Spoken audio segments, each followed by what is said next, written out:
Hello friends. Today we're going to discuss about how to write a management plan in psychiatric cases. I'm Dr. Suresh Padadmat, Professor of Psychiatry, working at NIMANS, Bangalore.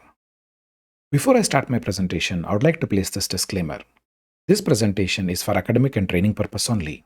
Conflict of interest? None. In this video, I'm going to discuss about how to formulate a management plan in psychiatry patients.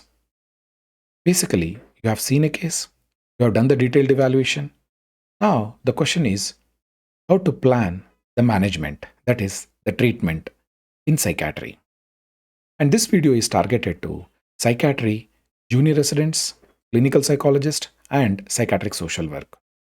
Here, I'll be considering a long case for management plan.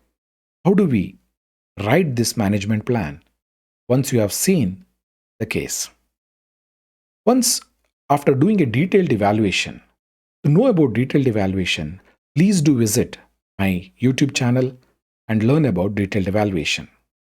Once you have done the detailed evaluation and during exams or else when you are doing the workup in a busy OPD, you need to have a template in your mind. The template is how to do a detailed evaluation or workup in psychiatric cases. If possible, write down or else have a pre-printed format for doing a detailed evaluation.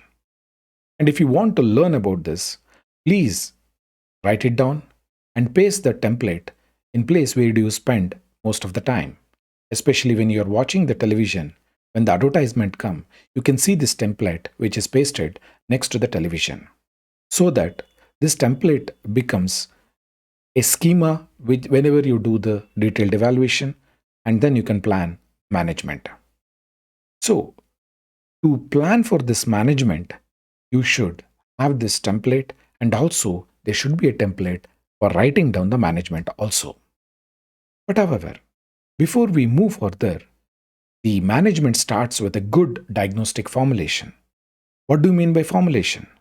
Formulation is organizing and analytically analyzing the information what you have got for diagnostic purpose and treatment purpose. But however, you being a postgraduate student, you may not be able to differentiate between what is summarizing and formulation. Let's go through that.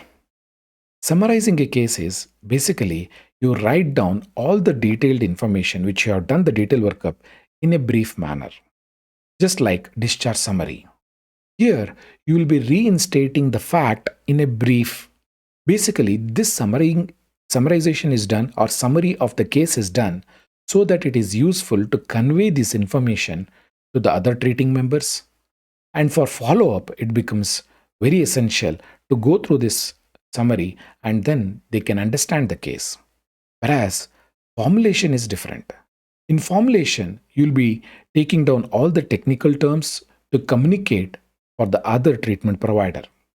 Here, during this, you will be using analytical skills to analyze the signs and symptoms, and also you will analyze under what background these symptoms have come, what are the family background, what are the pre-morbid personality issues, and also the general physical examination, and points in favor and against the diagnosis, and the diagnostic formulation is written and the management plan will be drafted in formulation.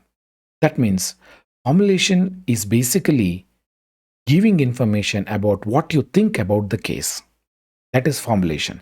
Summarization is summarizing the information what you get. Here in summarization, you will not be doing any analytical skills and you will not be using much of technical skills. Whereas in formulation, you will be doing all analytical skills, understanding the case, formulating it, planning the management. That is formulation. So you need to understand the differentiation between summarization and formulation. Let's look into the formulation because the management plan starts with a good diagnostic formulation. In diagnostic formulation, you'll be using technical terms. And also you'll be analyzing the patient's signs and symptoms, mental status examination, pre-morbid personality, family history, personal history, all those information you'll analyze, and also you will come to a diagnosis and also you plan the management. To do this, first you will start with the brief demographic details. the name, age, gender, from which background he is coming from, socioeconomic status, all those information. The next will be the presenting psychopathology.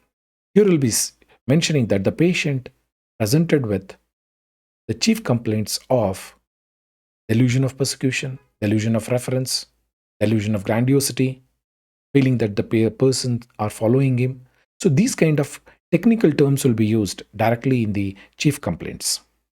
Basically, it is a formulation. You want to communicate this information to the other treatment provider.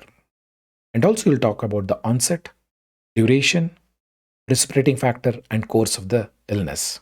Further, you look into the relevant past history, treatment history, family history, and personal history. And these information will be collected, which are very important in diagnosis and also the management. Further, you'll be looking into the premorbid personality, general physical examination, mental status examination. When you do general physical examination, please do body mass index.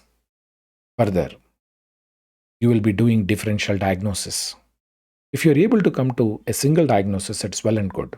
If you have any doubt, please do keep differential diagnosis, the points in favor and against the diagnosis, and then you will draft the management plan. That will be considered as a good diagnostic formulation. Let's look into the how to plan the management. First and the foremost, you will be writing down all the silent features of the case. Once you know what are the signs and symptoms in this case, and also you will be thinking in terms of if I arrived to this diagnosis, what are the comorbid condition? What is the family background? What are the family psychopathology which is contributing to the illness? Where should I intervene? At the same time, you look into other comorbid conditions like whether there is substance use, whether there is domestic violence, whether any other things which is contributing to the illness should be looked into it, and you have to plan the management there. Further, you need to keep this very important that management strategies. Where are those management strategies where the patient is having problem? Your management plan will be for the first differential diagnosis. That means you may have three diagnoses. The first diagnosis, which you think is schizophrenia. The second diagnosis may be schizoaffective disorder, currently mania. And the third one may be bipolar affective disorder. Now, whenever you write the management plan, it will be for the first differential diagnosis, not for all the three. That you should keep in mind. Further, whenever you discuss management, don't have hypothesis. For example, if I will give risperidone, if it doesn't improve, I'll start quetiapine. Don't do that. Give only one single drug for management plan unless that medicine is treatment resistant. That you need to understand. Further, when you plan a management after doing formulation, you need to have three important things in your mind: locus, focus, and modus. Locus means where you are going to treat the patient, whether it is inpatient or outpatient. What is the focus? Which symptom you are taking as a priority? What is the behavior you want to intervene? Is there the emotional symptoms are very high or the thought disorder is very high? That means focusing on which symptom you are going to deal with. That is focus. Modus. Modus is basically what is the methodology? Is it medication, electroconvulsive therapy, psychosocial intervention?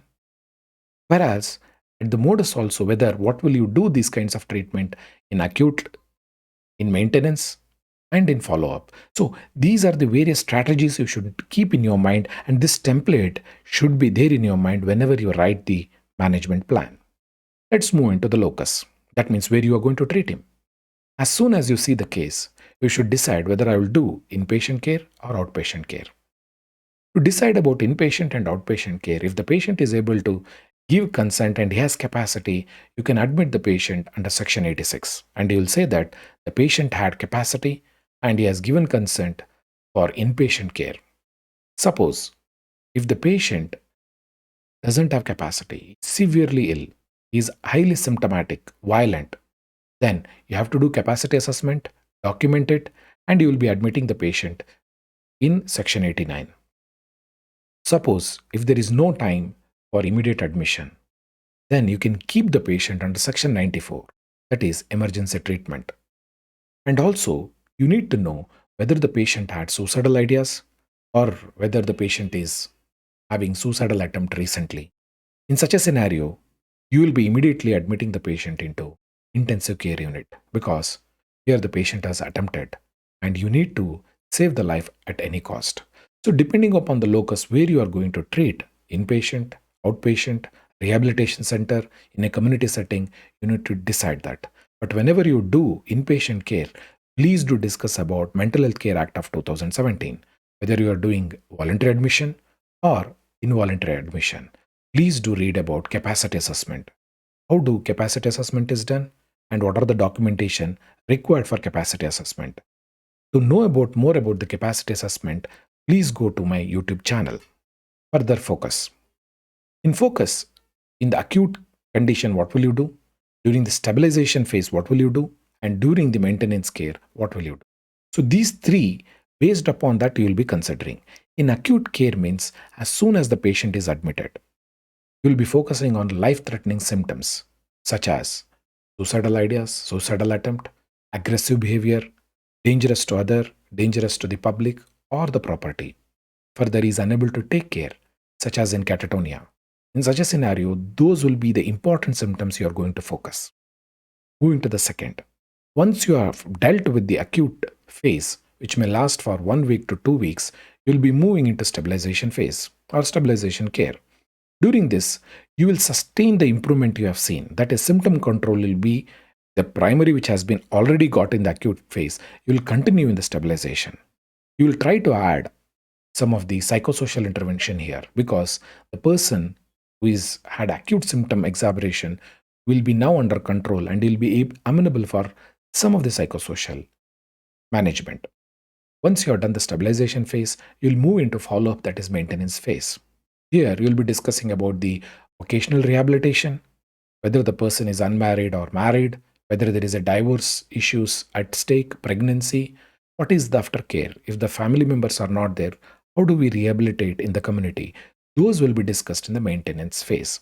So the three important, as I said earlier, locus, focus, modus, and in the focus, you'll be talking about acute care, stabilization care, and maintenance care. And you need to have this template in your mind and start filling it.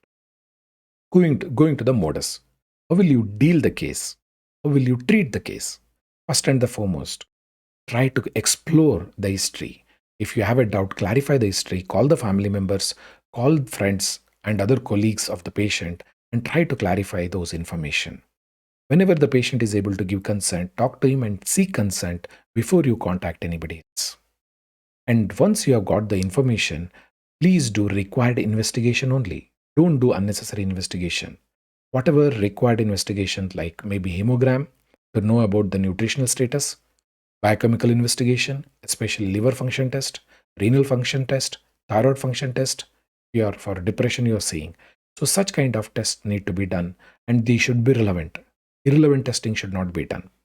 Further, you may need to do certain baseline scales, such as if the patient has schizophrenia, you may would like to do Panassus scale. If the patient is depressed, you may consider administering Beck depression inventory scale. Similarly, if the patient has suicidal ideas, you would like to do Beck suicide intent scale. Similarly, you will consider the baseline assessment and also mental status examination and other information you will collect. Once you have done the baseline assessment, you will move into the treatment aspects, whether it is medications or else psychosocial management if you're planning, that needs to be considered, and also rehabilitation plan.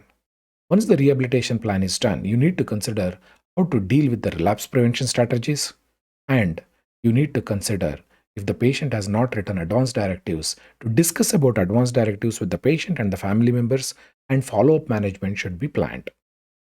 If suppose the patient is very disturbed, having suicidal ideas, or else is highly aggressive and he needs electroconvulsive therapy, in such a scenario, you will admit the patient into ICU. As you do in ICU, you need to do certain baseline scale investigation or assessment, and you need to do the treatment, that is chart documentation has to be done. Here, if the patient is suicidal, you will write in the treatment chart, the patient has high suicidal risk, eyeball to eyeball contact monitoring, keep all sharp objects away from him, Supervised medication has to be done. Even if the patient goes to the toilet, monitoring has to be done. So that means the suicidal protocol needs to be documented and entered in the treatment chart, and this information has to be communicated to the treating nurse or the team nurse who is going to take care of him 24/7. So your treatment chart documentation should be very specific. Further, you need to explain the risk not only to the nurse, but also to the family members who are going to stay with the patient, and document that is very essential. If you are decided to go ahead with electroconvulsive discuss that electroconvulsive with the patient and the family members. Inform same to the nurse. Please do take consent for electroconvulsive. After you receive the consent, you will be discussed about what are the benefits of ECT, what are the side effects of ECT, what you should expect, how the improvement will occur, what are the myths of electroconvulsive also should be discussed. Further, you will do pre-ECT investigations. As the patient will be receiving modified ECT, that is general anesthesia, some of the important investigation you need to do that. Once you do that, you need to give pre-anesthetic referral, that is anesthetic checkup has to be done. Once the anesthetic evaluation is done and they give a green signal, you will post the patient for ECT. And immediately before the ECT, you will do certain pre-ECT cognitive assessment. And also you need to decide about type of ECT. Is it bilateral ECT, unilateral ECT, or else you will be considering the depending upon what facilities are available, what ECT will be you giving. Further, you need to consider what medication you will be giving concurrently with the ECT. For example, if the patient has schizophrenia, you would like to start risperidone and also the ECT will be given together. Once the ECT is stopped, by that time, the antipsychotic will start working. Similarly, if the patient is severely depressed, you would like to start SSRI or else antidepressant along with the ECT. So those things need to be decided and documented. Moving to the medications. Again, before you start any medication, you need to discuss with the patient and the family members. Discuss about the illness, what are the medication available, what medication you are planning to suggest them, and also if certain medications require consent, you will take explicit consent or else you will document the discussion about the medication. And also you will tell these are the side effects has been explained to them. And required investigations for those medications will be done. For example, if you're starting lithium, you would like to do renal function test, thyroid function test, and electrolytes. So similarly, if you're starting clozapine, you would like to do hemogram and liver function test. So such pre-investigation, pre-medication starting investigation has to be done. And whenever you start the medicine, have this rule of thumb. Start low dosage, go slow. That means you're starting risperidone, start with 2 mg for 3 days and then 4 mg for 3 days, and then only you will increase it to 6 mg. That means starting at the lower dosage and slowly hiking it up. And you need to reach the minimum effective dosage, and you will give at least for 6 weeks adequate trial. Every time, please do remember, start with the monotherapy. And if you want to start anticholinergic agents, if you are able to monitor on day-to-day basis an inpatient, don't start anticholinergic drugs. If you are doing this treatment on OPD basis, or else there is a past history of EPS, then only you will be considering anticholinergic agents. But it is a professional discretion which matters most. Again, whenever you are planning for medication, don't hypothesize that I will give risperidone for 5 days, or else if it doesn't work, I will consider this. Don't write those things, and that is not required. You will go with the hope telling that this medicine will work, and that should be your aim. And also, be ready about the side effect, adverse effect needs to be explained to the patient and the family members, and they should be able to predict, yes, the patient is having side effects, and what are the remedies and how to approach the doctor for these side effects need to be discussed. That is about the medication. Suppose if you are considering other treatment modalities such as transcranial direct current stimulation, that is TDCS, if you're doing that, you need to discuss with the patient. You may have to take consent and also show them certain videos to understand about what is TDCS, how many settings, how long it will occur. Moving to the RTMS, that is repetitive transcranial magnetic stimulation. Again, this needs to be discussed with the patient. What are the benefits? what are the side effects, and how many sittings has to be done, and what is the cost of the treatment. Further, if the patient requires deep brain stimulation, especially in OCD, you may have to discuss that, the cost of it, what are the side effects, and also with regard to vagus nerve stimulation, and if you're planning neurosurgery OCD, especially in treatment refractory. So these modalities, if you are going to discuss, you need to explain the patient and the family members, give time to understand that, comprehend that, and so that a good consent form is given and they are able to understand the consent form, give a informed consent that becomes valid. Once you are done the medication, you are done the especially the other modalities, now you'll move into psychosocial management. Basically, you'll be using psychological methods of treatment, especially psychotherapy or talk therapy, what is usually considered. And whenever you do the psychosocial management, there should be an indication. Don't do therapy without any cause or without an indication. So, most of the patient requires psychoeducation. That is, you need to educate the patient and family members about the illness and also talk about what is the course and outcome, what are the precautions they have to take, what are the medications available, what are the different modalities of treatment available. Those psychoeducation has to be done. Next one is activity scheduling. If the patient is having a schizophrenia and he is being unstructured in the whole day, such a scenario, you have to do activity scheduling. Once you have done the psychoeducation and activity scheduling, you need to consider family therapy if there is high expressed emotions. Or else, if there is a family discord is there, you need to address this. Because if there is high family discord or expressed emotion, they may lead to a frequent relapse. If the patient has personality issues, you may consider individual therapy, or you may do yourself, or you may refer the patient for individual therapy. If the patient is having chronic psychiatric condition and occasional rehabilitation is a main issue, you need to consider in the maintenance phase for rehabilitation referral. The patient has nobody else or nowhere else to go, you may need to consider for placement, like halfway home placement or long care home placement should be considered. If the patient is going to get married or else planning for pregnancy or a child, then your management plan completely changes. Hence, you need to discuss this during formulation and planning the management. Further, how to go about long term medication, long term follow up, who is going to bring the patient, where is the nearest place they can go and do the refill of medication, whether they need to come, on what day they have to come, or to contact the treatment team. All those need to be discussed and they are very essential part of the management. Further, if the patient has comorbid conditions like such as alcohol dependence syndrome, nicotine dependence syndrome, you need to address those through psychosocial management like motivation therapy, individual therapy, or else if the patient has emotional dysregulation, you may consider dialectical behavioral therapy. If the patient has delusions, obesity, or depression, you may consider cognitive behavioral therapy. But there should be an indication to do all this. Without indication, don't blabber and say that I would like to do this, do that. If the patient has severe anxiety symptoms, you may consider JPMR, behavioral therapy, or relaxation. If the patient has severe negative symptoms like blunted affect, in such a scenario, you may consider social skills training. The patient has a chronic psychosis and cognitive deficit, you may consider cognitive restructuring or cognitive retraining.